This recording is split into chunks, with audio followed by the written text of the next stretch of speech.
want to explore how we can change the trajectory of online healthcare education, not by changing what we teach, but how we support the people learning it. Picture this. It's 2:14 a.m. Sarah's sitting in her car in a clinic parking lot, her notes spread across the steering wheel.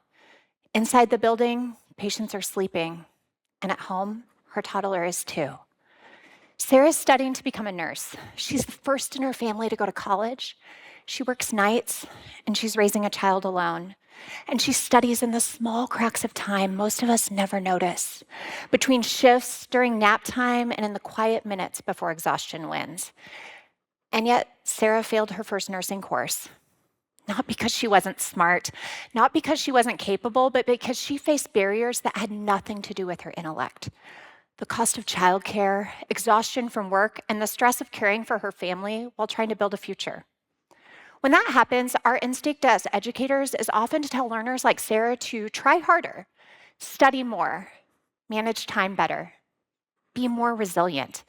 But here's the truth we rarely say out loud. Transformation doesn't come from pushing learners harder. It comes from transforming the system around them. Sarah didn't need more grit. She needed a system that recognized the reality of her life, because no amount of effort can overcome a system designed without you in mind. Sarah's story isn't unique to nursing. To understand why, we have to zoom out. Versions of her show up far beyond healthcare, in higher education, in workforce training, in corporate onboarding, even in K-12 systems. Across these spaces, success is built on a quiet assumption that learners have time, money, flexibility, and support that they may not. When systems are built on those assumptions, they work well, but only for the people who already fit. And when someone doesn't fit that design, we rarely question the system, we question the person. Most of the time, it isn't a failure of ability, it's a failure of design. Because systems don't just support learning, they sort people. Think of it like a staircase. Some people start at the bottom step, some start halfway up, and some are asked to climb while carrying weight no one else can see. When someone falls behind, we don't ask whether the staircase was built for them. We ask why they couldn't climb faster. The system decides who can persist, who burns out, and who quietly disappears. Nowhere are the consequences of that sorting more visible or more urgent than in healthcare.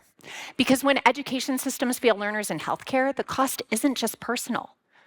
Communities lose nurses, patients lose access, and inequities deepen.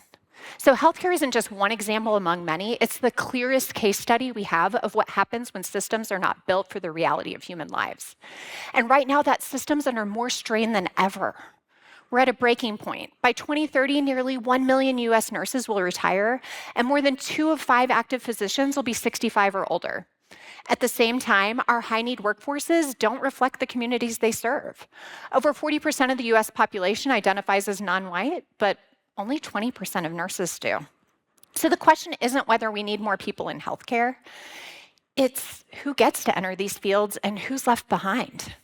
And that brings us back to the heart of this conversation. If we want different outcomes, more equity, more resilience in our workforce, we can't keep asking learners to compensate for broken systems. Transformation doesn't come from pushing learners harder. It comes from transforming the system around them. For too long, we've treated tutoring, mentoring, childcare, financial coaching, and mental health resources as extras. Nice to have, but not essential. But if learners can't afford groceries, if they have no safe place for their children, if they're working 60 hours a week just to stay enrolled, of course they struggle to pass exams. Wraparound supports the missing infrastructure of higher education. Because when learners struggle, the question shouldn't be, why didn't they push harder? It should be, what did the system fail to provide?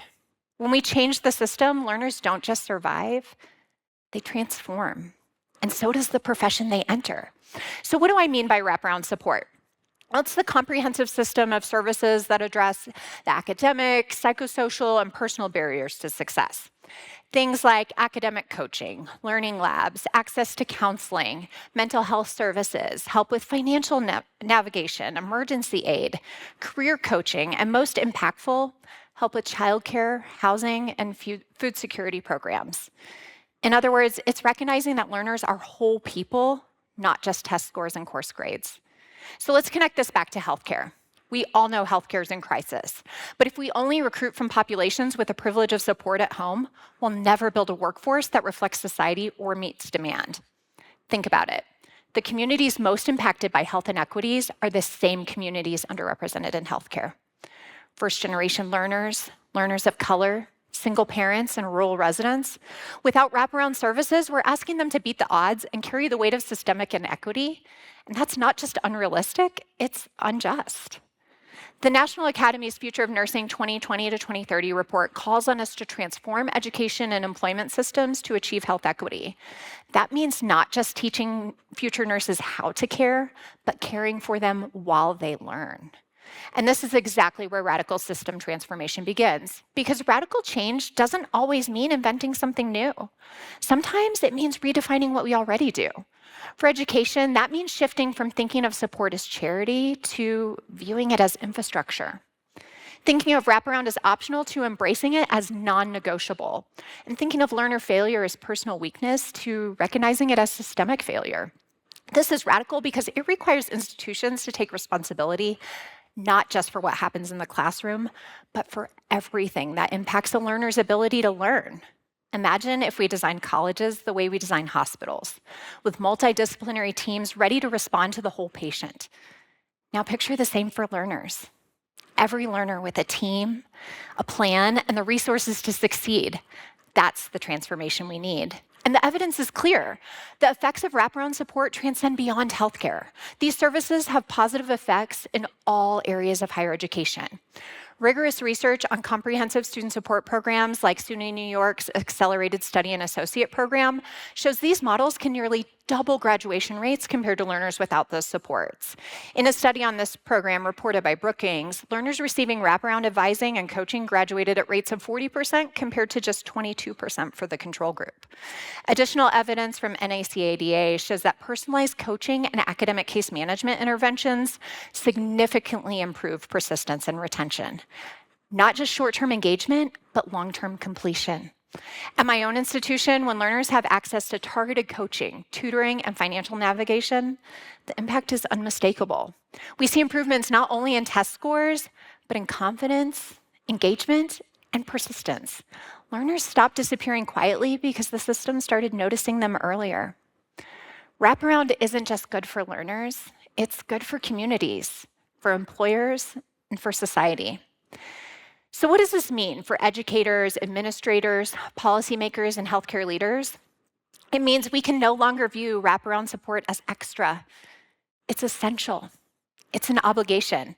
If we truly want to solve the nursing shortage, if we truly want healthcare to mirror the communities it serves, if we truly want higher education to be an engine of equity, then we must invest in systems that light the path for every learner, not just the privileged few. So let's return to Sarah. What if she had comprehensive wraparound support? The support she needed to stop struggling and start thriving.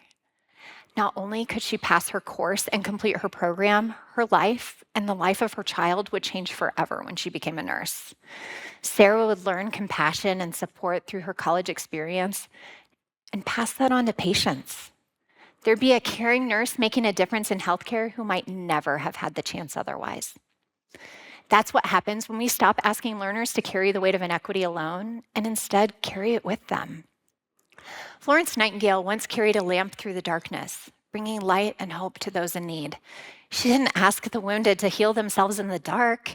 She changed the conditions around them so healing was possible. Today, our learners are asking for the same. By committing to wraparound support, we hold that lamp high, not just for individuals, but for entire communities. Because the future of healthcare and the future of education depends not just on what we teach, but on how we care. Thank you.